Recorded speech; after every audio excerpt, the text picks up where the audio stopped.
because he at least seems like he's thought about the position. He just doesn't know exactly where he sits on it. You know what I mean? Like, these are actually hard questions when you think about them. To try to give like a one-size-fits-all answer to them, it's actually really difficult to do. The fact this guy's even thinking about this shows great credit towards towards him, because he's at least thought about them. Their spouse, or like, and they're almost doing it in a way where like they're not having sex with their spouse.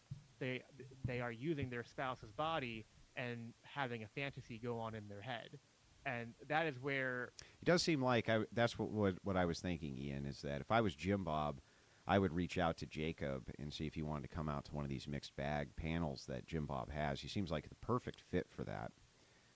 Though I wouldn't mind having him through the crucible so I could pick his brain about a few of these issues as well. I don't think that it would be arbitrary for me to say I think that is wrong, but I can't read people's minds and hearts and intents and be the judge for all people. God's the judge. I'll let him I'll let him fulfill that role. I don't really need to go around worrying about that too much. Come on, man. That's kind of a cop-out, Jacob. Kind of copped out a little bit there. I don't think. Although I just think in general, my hope and prayer would be that the porn industry would decrease, although it's very unlikely to happen. But That's true. I wish that this stuff was just not as, widely accessible. I would have thought this particular question would have been straightforward. You'd think so. Right? You'd think so. And easy to consume. So. Well, the internet does that. I mean, that's... Yeah, Creatrix would be probably a pretty good candidate to go on Jim Bob's mixed bag as well. That's capitalism, industrial revolution. Like, I feel like the hard part with a lot of Christians and actually kind of reconciling, like, your political point of view, like, because it is almost impossible to make it not happen without a state, like, without an enforcer. You can say culturally shame, but like what does that entail? Because also as a libertarian, you don't believe in force, so you wouldn't want to like murder people because they were sex workers or because they were doing things that you didn't want, right? Like, so No, I think that this is where Christians have a hard time reconciling this idea, because by the way, Jesus is a descendant of a sex worker, so that. What? Come again? Come again? That's a true story. A sex worker actually converted to Judaism, and you can trace down through her line the birth of Jesus. Anyway, just one of those cool facts. Check 1, 2. Of the Bible. Yeah. Like no Yeah. one would make that up, in my opinion. But I hear, obviously, I think I said it's very unlike. My prayer and hope would be that it would decrease and be unaccessible. But I really don't see that happening, especially in the age of the internet. In terms of what I mean by like culturally shame, I mean mainly it's just to like keep that stuff invisible, which I think we kind of agreed on. And then that'd be on the secular level.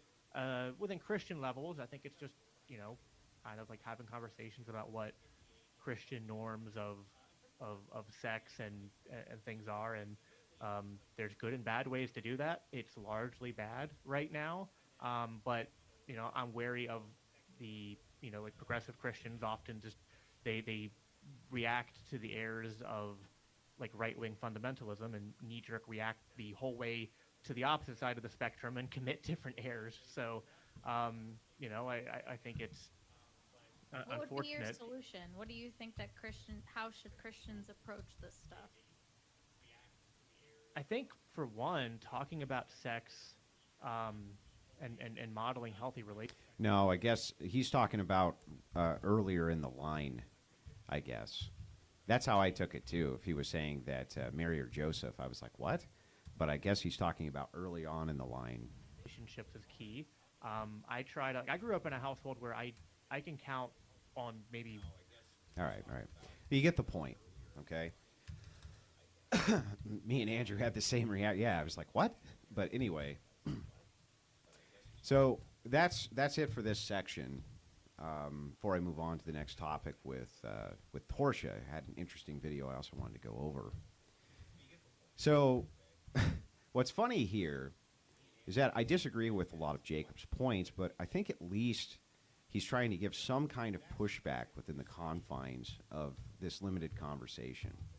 but they never really answered this pertinent question, which is really what this was all moving towards was, is sex in a marriage between a man and a woman a duty?